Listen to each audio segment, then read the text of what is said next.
Aristotle के बाद की हम बात देख रहे थे। एरिस्टोटल के बाद छोटे मोटे संप्रदाय खड़े हुए, और जितने भी संप्रदाय खड़े हुए वो वही संप्रदाय थे जिन्होंने पिछले फिलोसफर्स को, उन्हीं को थोड़ा बहुत माइनर मॉडिफिकेशन करके उनको रिपीट किया। एपिक्यूरस थे जिनके बारे में वही बात करके चुके हैं, उन्होंने भी कोई नई चीज़ नहीं कही, पुरानी चीज़ों को रिपीट किया।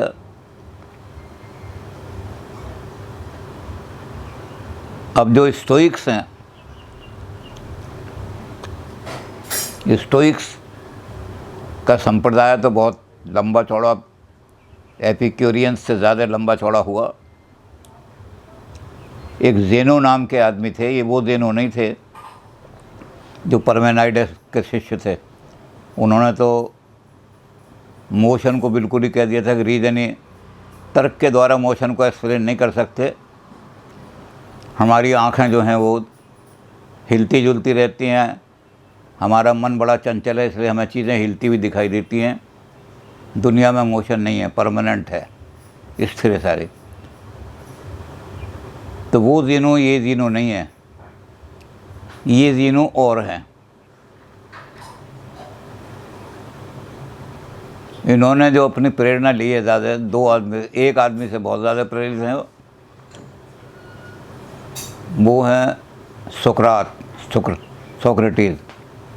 लेकिन एक और आदमी हैं जो ज़्यादा इम्पोर्टेंट फिलोसफर्स तो नहीं है, किसी संप्रदाय के संस्थापक भी नहीं है, लेकिन उनका प्रभाव बहुत था। वो थे डायोजेनेसिस जो थे, ये सुकरात के ही कंटेम्पोरेरी रहे। तो इनका संप्रदाय, जिस संप्रदाय के मेंबर थे, फाउंडर तो नहीं है उसके, उसको कहा जाता था सिनिक संप्रदाय।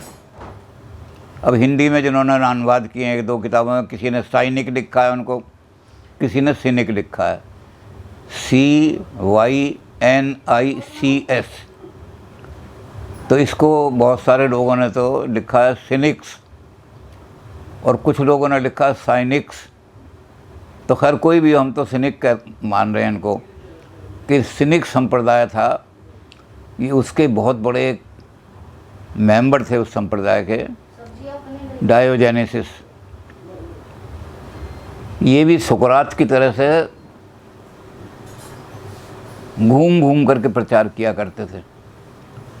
सुकरात भी नंगे पैर घूमते थे, ये भी नंगे पैर घूमते थे।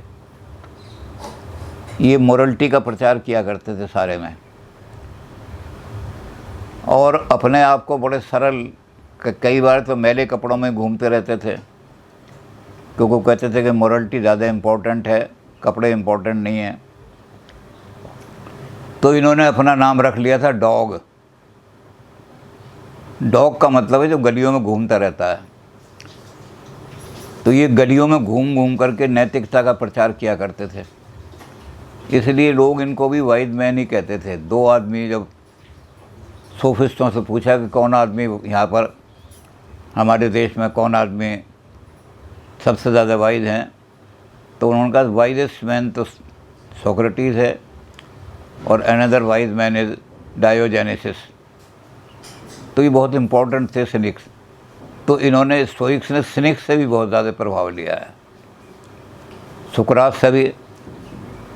अब इन्होंने अपना उद्देश्य रखा, हमारा उद्देश्य क्या है, हमने जो संप्रदाय अपना खड़ा किया है, हमने जो एक छोटा सा स्कूल खड़ा किया है, उसमें कोई नई बात नहीं कह रहे हम, लेकिन हमारा जो संप्रदाय है उसका काम बहुत इम्पोर्टेंट है, और वो काम है लोगों को नैतिक बनाना।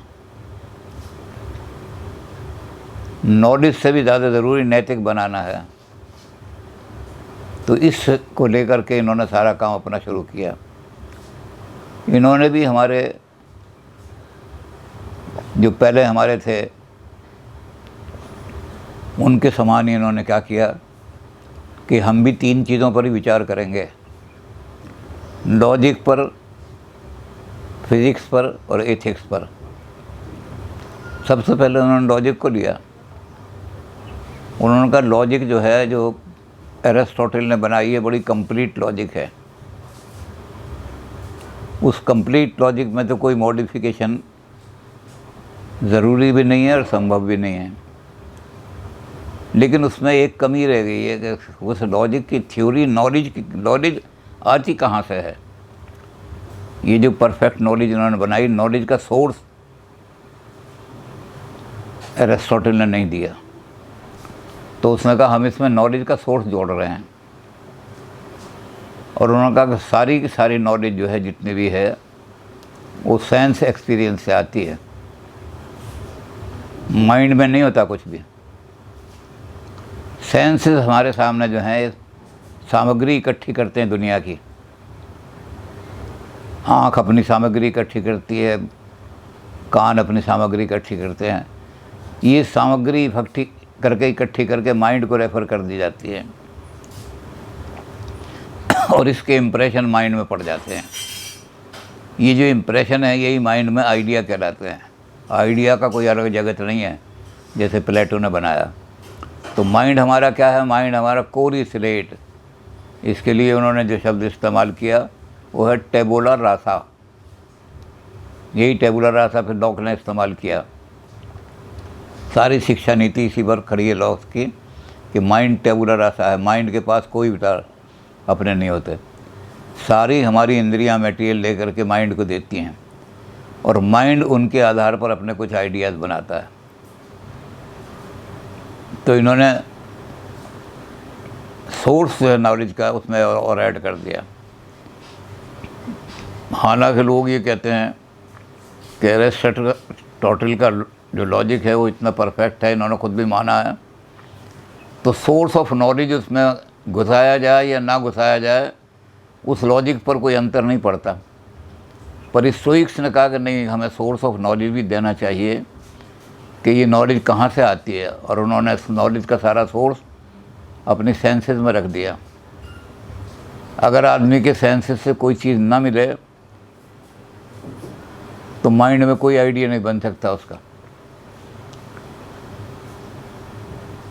अब नॉलेज हमें क्या देती है? सारी नॉलेज हमें प्रकृति का सारा ज्ञान देती है। प्रकृति का ज्ञान हम इकट्ठा करते हैं और इकट्ठा करके हम माइंड को जब भेजते हैं तो वहाँ उस पर रीज़न वर्कआउट करता है। और रीज़न उसमें से फिर जो है, जो फैक्ट हमने इकट्ठे किए उनमें से कुछ लॉ, जनरल लॉ बनाता है।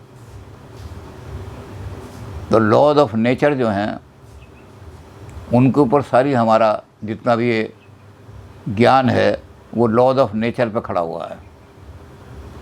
ये लॉ ऑफ नेचर बड़े रिजिड हैं, फिक्स हैं, इनमें कोई चेंज नहीं हो सकती। लॉज ऑफ नेचर में मनुष्य का कोई इसके अंदर हाथ भी नहीं है कि वो लॉ ऑफ नेचर को चेंज कर दे।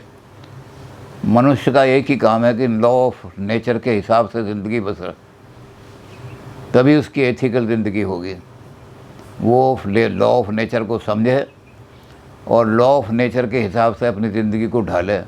ये कौन ढालेगा? ये हमारा रीज़न ढालेगा, बुद्धि ढालेगी। तो इसलिए नेचर को उन्होंने कहा कि इसके अगर लॉ आप पालन करेंगे तो वो हम जो चीज़ चाहते हैं वो आ जाएगी। वो चीज़ क्या है? नैतिक जीवन। अब इससे फ्रीडम ऑफ विल तो बिल्कुल ख़त्म हो जाती है। आदमी को फ्रीडम नहीं है किसी भी काम करने की। तो फ्रीडम ऑफ विल क्या है फिर? हमारे यहाँ गीता में भी कहा है कर्मण्यवाधिकार से, कर्म का चुनने का पूरा अधिकार है। तो फ्रीडम ऑफ विल इसमें यह है कि आप नेचर के अंदर से सारे लॉज जो हैं उन लॉज को जान करके और अपने आप को उसके हिसाब से डाल सको, इतनी ही फ्रीडम है आपको। आप नेचर के हज़ारों लॉ हैं, हज़ारों नियम हैं, हज़ारों चीज़ें हैं। कोई खाने के नियम है, कोई पीने के नियम है, कोई घूमने के नियम है, कोई सैर करने के नियम हैं। तो नेचर के जो नियम हैं उन नियमों को में आप खोजो कौन से नियम की कहाँ ज़रूरत है। इतनी फ्रीडम है बस आपको। लेकिन नेचर के नियम को चेंज नहीं कर सकोगे आप। तो इन्होंने बना दिया कि आदमी का इसका इन्होंने अपना लॉ दे दिया। स्टोइक्स का लॉ है return to the nature, return to the nature. Nature के पास चलो और नेचर को लॉ को देख करके उनका पालन करो। बहुत सारे लॉ इन्होंने दिए हैं नेचर के कि ये नया लॉ, और इनका ही पालन करने से आदमी एथिकल बन सकता है। दूसरी चीज़, अब जब इन्होंने बात कह दी, डायोजेनेसिस जो था, जिसको हम सिनिक कहते हैं, वो ये कहता था कि डिज़ायर जितनी हैं यही आपके दुख का कारण है। आदमी की नेचर में, जैसे हमारे एपिक्यूरियंस कहते थे, ये भी कहते हैं कि आदमी की नेचर में, हर आदमी की नेचर में सुख की कामना, हर आदमी सुख चाहता है। लेकिन सुख कैसे चाहता है? तो कहते हैं कि रैशनल सुख, जो हमारे सिनिक्स ने कहा था कि डिज़ायर जो हैं ये आदमी को दुखी करती हैं, जितनी डिज़ायर ज़्यादा होंगी उतना ही आदमी दुखी होगा। तो इसलिए उन्होंने कहा नेचर को समझने की कोशिश करो, जब ही आपका संतुलित व्यवहार बनेगा।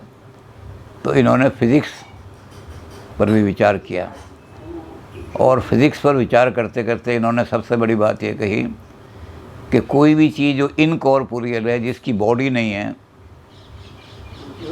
वो एग्जिस्ट ही नहीं कर सकती। अगर गॉड कॉर्पोरियल है, कोई मूर्त सत्ता है, उसकी मूर्त रूप ही है कोई चीज़ है, तो गॉड है। अगर वो इनकॉर्पोरियल है तो गॉड नहीं कर सकते, क्योंकि सब चीज़ नेचर से ही चल रही है। नेचर कॉर्पोरियल है, नेचर का रूप भी है, नेचर में सब गुण भी हैं, नेचर ठोस भी है, नेचर सब चीज़ें को हो जाती है, तो इनकॉर्पोरियल चीज़ हो नहीं सकती।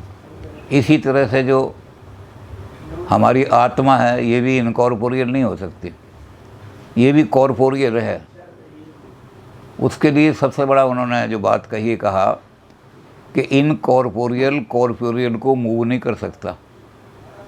जिसका कोई शरीर ही नहीं है, जिसका कोई रूप ही नहीं है, जिसका कोई आकार नहीं है, जो ठोस नहीं है, इनकॉर्पोरियल है। आत्मा वगैरह जिसको हम मानते हैं इनकॉर्पोरियल, ये कॉर्पोरियल चीज़ में मोशन नहीं ला सकते। कॉर्पोरियल में मोशन लाने का काम कॉर्पोरियल ही कोई चीज़ करेगी जो उसके समान हो। तो इसलिए सारी जगह जो है कहीं ना कहीं आपको कॉर्पोरियल चीज़ ढूंढनी पड़ेगी, नेचर, इनकॉर्पोरियल को निकालना पड़ेगा। अब फिज़िक्स में इनकॉर्पोरियल का कोई स्थान भी नहीं है। सारी फिज़िक्स जितने भी खड़ी है दुनिया में, सब में कॉर्पोरियल है। एटम का, सब एटम भी जो है वो कहीं ना कहीं मटेरियल चीज़, ये कॉर्पोरियल चीज़। तो पहली चीज़ उन्होंने यही दी कि नेचर में कोई, अब फिर ये नेचर सारी जो है इसको कौन चला रहा है, क्या देख रहा है? तो इसके लिए इन स्टोइक्स जो हैं वो वहाँ गए हेराक्लाइटस के पास। ये मूवमेंट कहाँ से आएगा? जिस चीज़ में खुद ही मूवमेंट नहीं है, वो दुनिया में क्या मूवमेंट लाएगी? तो फायर ऐसी चीज़ है जिसमें मूवमेंट है। अग्नि हमेशा इस तरह चलती रहती है जैसे। तो उन्होंने कहा कि अल्टीमेट ऑब्जेक्ट जो है उसको आप गॉड कह सकते हैं, वो फायर है, यूनिवर्सल फायर है। उस यूनिवर्सल फायर को लोग गॉड कह देते हैं, वो फायर ही फायर है। ये यूनिवर्सल फायर जो है ये फिर अपने आप को लिमिट करके, छोटा करके, ये इस संसार की फायर बनाती है, वर्ल्डली फायर बनाती है, मंडेन फायर बनाती है। गॉड का जो रूप है वो नीचे उतरता है तो वो फायर बन जाता है, फायर दुनिया की फायर। ये फायर हर चीज़ में व्याप्त है, बिना फायर के कोई चीज़ रह नहीं सकती। अग्नि के बिना आदमी का जीवन भी नहीं रह सकता। अग्नि समाप्त हो जाए तो दुनिया ही समाप्त हो जाएगी। सूर्य के अंदर अग्नि है, इसलिए सारी दुनिया को चला रहा है। अगर सूर्य के अंदर से अग्नि निकाल लो तो दुनिया में कुछ भी नहीं, लाइफ ही ख़त्म हो जाएगी। तो इसलिए ये अग्नि जो है यही सारे संसार को चलाने वाली, इसी को लोग गॉड कह देते हैं। लेकिन ये कॉर्पोरियल गॉड है जिसका कोई शरीर है, ठोस रूप है। अब ये फायर जो है ये अपने आप को धीरे धीरे चीज़ों में बदलती है। फायर जब नीचे आती है तो फिर बाद में फायर अपनी लपटों के द्वारा एयर पैदा करती है। तो फायर एयर में बदल जाती है। फिर ये एयर जब बहुत ऊंचा जाती है आकाश के अंदर, ठंडी हो जाती है तो पानी बन जाती है एयर। तो यही एयर जो है पानी बन जाती है। और फिर पानी बन करके जब यहाँ आती है तो नीचे का हिस्सा जो है फायर का, कि ऊपर का हिस्सा तो चला गया, ऊपर पानी बन गया, और नीचे का हिस्सा जो है वो राख बन जाता है, और राख जो है अर्थ बन जाती है। तो उस फायर से सारी ये दुनिया की हमारी जो है वो क्रिएट हुई है। उस फायर को ही अल्टीमेट रियलिटी मानो, चाहे संसार का क्रिएटर मानो, चाहे कुछ भी मानो। तो इन्होंने फिज़िक्स में ला करके और उसको बिठा दिया, फायर को बिठा दिया कि फायर के आधार पर ही सारा काम चलता है। अब यही फायर जो है हमारे शरीर में विश्व आत्मा बन करके व्याप्त हो जाती है। सारे विश्व की आत्मा फायर है। जैसे इन्होंने कहा कि नाम उसको कुछ भी दे लो, गॉड कह लो, चाहे कुछ भी कह लो, लेकिन वो फायर है असल में। तो विश्व आत्मा फायर की तरह से हमारे शरीर में भी, हमारा शरीर बिल्कुल ठंडा हो जाए अगर आत्मा निकल जाए तो, बिल्कुल ऐसा हो जाएगा बर्फ़ जैसा। तो हमारे शरीर में ये फायर जो है ये आत्मा के रूप में हमारे शरीर को गर्म रख चलाती है, मूवमेंट चलता रहता है सारा। यही फायर हमारे शरीर को चला रही है। उसको हम सोल कह देते हैं कि ये सोल है। सोल नाम की कोई चीज़, सब्सटेंस नहीं है कोई चीज़, बल्कि फायर ही हमारे शरीर के अंदर जा कर के सोल का काम करती है। तो इसलिए उन्होंने कहा कि इसलिए ये है ज़रूरी चीज़ कि हमें उस फायर से सारी नेचर क्रिएट हुई है। तो हमें उस फायर का ज्ञान करने के लिए नेचर का अध्ययन करना पड़ेगा। इसलिए दोबारा उन्होंने इसी चीज़ को रिपीट किया है कि अगर हमें नॉलेज प्राप्त करनी है तो गो टू नेचर में चलो, और नेचर में क्या काम करो कि सारे वहाँ से सेंसेशन को इकट्ठा करके रीज़न को दे दो। तो उन्होंने अपनी फ़िज़िक्स में नेचर को स्थापित किया फायर के रूप में। यही सारी फिज़िक्स है इनकी, स्टोइक्स की। अब इसमें भी ये है कि स्टोइक्स ने कोई नई चीज़ नहीं की, स्टोइक्स ने वही चीज़ की जो हेराक्लाइटस ने की थी। सिर्फ ये कर दिया इन्होंने कि उस फायर को ही गॉड बना दिया, और उस फायर से ही नेचर की क्रिएशन तो हेराक्लाइटस ने भी की थी, लेकिन उन्होंने इसको करके सोल को भी फायर ही बना दिया। तो उसी सोल को, उसी फायर को इन्होंने गॉड और सोल का रूप दे दिया।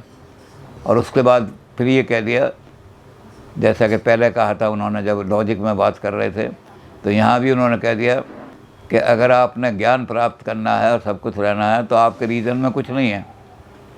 आप इस नेचर से सारे सेंसेशन लेके माइंड को भेजो। माइंड तो टेबुलर आसा है, बिल्कुल क्लीन प्लेस स्लेट है। उस स्लेट पर इम्प्रेशन पड़ेंगे, जैसे ही इम्प्रेशन पड़ेंगे वैसे हम आइडिया बनाते जाएंगे, जनरल आइडिया। वो प्लेटो वाले आइडिया को इन्होंने नकार कर दिया। प्लेटो का आइडिया कोई मेटाफिजिकल चीज़ नहीं है, बाकी इन्हीं संसार की चीज़ों का ही जनरलाइज रूप हम उसको आइडिया कहने लगते हैं, और वो जनरलाइज रूप रीज़न से बनता है। तो इन्होंने इस तरह से करके नेचर को ही सारी को स्थापित कर दिया कि नेचर को ही देखो, नेचर को ही जानो, नेचर से ही सब सेंसेशन लो, और नेचर से सेंसेशन लेकर के आप नेचर के लॉ को फॉलो करो।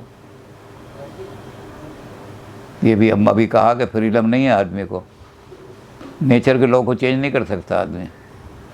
उससे किसी तरह से देख लेगा कि नेचर के लॉ में सर्दियों में ज़्यादा सर्दी हो जाती है, तो इस नेचर के लॉ को करने के लिए एक मकान बना लेगा, लेकिन मकान जो होगा वो भी नेचर के हिसाब से बनाएगा। ऐसा मकान जो सर्दियों में ठंडा ना हो, उसके लिए कुछ देखेगा कि ये मटेरियल लाओ।